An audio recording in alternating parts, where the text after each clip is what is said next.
నిన్న నాగర్ కర్నూలు అసెంబ్లీలో జరిగినటువంటి ప్రకృతి బీభత్సం, వర్షం, గాలి, ఈ రెండింటి వల్ల, పిడుగుపాటు వల్ల 2 చనిపోయారు.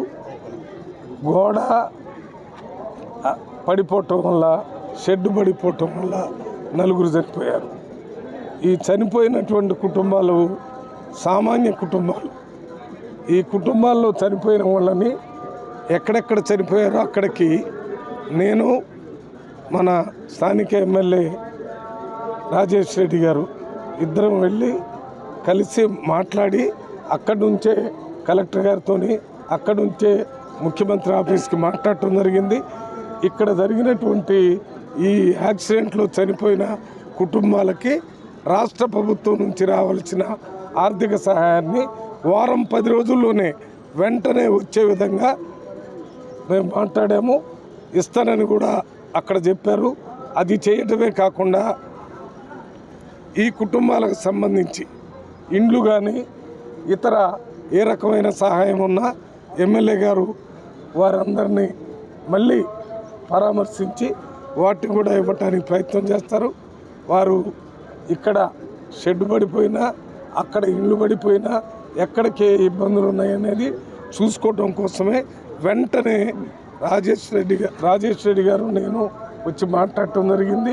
మరి ప్రకృతి జరిగినటువంటి ఈ బీభత్సానికి మన చేతిలో ఊరికే ప్రభుత్వం నుంచి సహాయం చేయటమే ఉంటుంది తప్ప దాన్ని ఆపగలిగే శక్తి లేదు. అందువల్ల ఈ కార్యక్రమాన్ని చేయడానికి మా వంతు కృషి చేస్తున్నాం. రేవంత్ రెడ్డి గారు ప్రత్యేకంగా పొద్దున్నే మన ఎమ్మెల్యే గారికి నాకు చెప్పి అక్కడ ప్రత్యేకంగా వెళ్ళి కలిసి కలెక్టర్తో మీటింగ్ పెట్టి రిపోర్టు హైదరాబాద్కు తీసుకుని వస్తే వెంటనే ఆర్థిక సహాయం చేస్తానని చెప్పారు. ఆ కుటుంబ సభ్యులందరూ కూడా మరి ఇది భగవంతుడి చేతిలో ఉన్న పని, మనం ఏం చేయలేము కాబట్టి ఉన్నంత వరకు మీకు నిరంతరం ఈ రేవంత్ రెడ్డి గారు ముఖ్యమంత్రి గారు కానీ, తెలంగాణ ప్రభుత్వం కానీ, మన రాజేష్ రెడ్డి గారు, దామోదర్ రెడ్డి గారు, నేను అందరం మీకు అండగా ఉంటామని మాటిస్తున్నాము. దయచేసి భయపడుతూ బ్రతకొచ్చు, మీకు ఉన్నవాళ్ళు జాగ్రత్తగా బతికేదానికి ప్రయత్నం చేయండి. మేము తప్పనిసరిగా మీ ఇబ్బందులు ఏం జరిగినా తీర్చడానికి ప్రయత్నం చేస్తామని మాటిస్తున్నాం. మన నాగర్ కర్నూలు నియోజకవర్గంలో నిన్న జరిగిన గాలి దుమారానికి, వర్షానికి 7 ప్రాణాలు కోల్పోవడం జరిగింది. అందులో 4 మన నియోజకవర్గం వాళ్ళే. ఒకరు వికారాబాద్కి చెందినవారు, 2 ముష్టిపల్లికి చెందినవారు. పొద్దున్నుంచి నేను, మాజీ ఎంపీ గారు, పెద్దలు మల్లురవి గారు, అదేవిధంగా ఎమ్మెల్సీ దామోదర్ రెడ్డి గారు పొద్దున్నే హాస్పిటల్కి రావడం జరిగింది. తెలకపల్లికి బాగా పిడుగుపడిన చనిపోయిన మన లక్ష్మణ్ అనే యువకుని దగ్గర కూడా వెళ్ళి రావడం జరిగింది. మేము మారేపల్లి వెళ్ళి ఇప్పుడే అక్కడ చాలా ఇల్లు, అదే వాళ్ళ బిజినెస్ చేసుకునే పోల్ట్రీ ఫామ్లు చాలా వరకు ధ్వంసమైనాయి. ఎంఆర్ఓ గారికి చెప్పి ఇమ్మీడియట్గా అవన్నీ రిపోర్టు 1 గంటలో కలెక్టర్ గారికి పంపించమని ఆదేశించడం జరిగింది. అదేవిధంగా అక్కడ పిడుగుబడి ఒక పెద్ద మనిషి చనిపోవడం జరిగింది. అతన్ని కూడా పోస్ట్ మార్టం కోసం జడ్చర్లకు పంపించడం జరిగింది.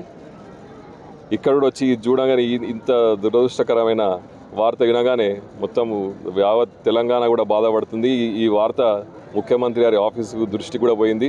వారు కూడా మాకు ఆదేశించడం జరిగింది. అతి త్వరలో వాళ్ళకు నష్టపరిహారం తప్పకుండా చేయాలని చెప్పిండు. మేము కూడా ఆ నివేదిక గంటలో కలెక్టర్ గారికి రీచ్ కాగానే మేము కూడా ఇప్పుడు ఇక్కడ నుంచి చక్కగా తాడూరు ఏదైతే సంఘటన జరిగిందో ఆ సంఘటన స్థలానికి వెళ్ళి అది కూడా సందర్శించి అక్కడ నుంచి కలెక్టర్ గారి దగ్గరికి వెళ్ళి వీళ్ళకు అతి త్వరలో 2-3 రోజుల్లో వాళ్ళకు ప్రభుత్వం నుంచి రావాల్సిన నష్టపరిహారము ఇవ్వాలని కోరుకుంటూ గవర్నమెంట్ను కోరడం జరిగింది, మా ముఖ్యమంత్రి గారిని కోరడం జరిగింది. ఇప్పుడు కలెక్టర్ కూడా అది తొందరగా రిలీజ్ చేయమని చెప్పడం జరుగుతుంది. For more videos like this, subscribe Big TV channel.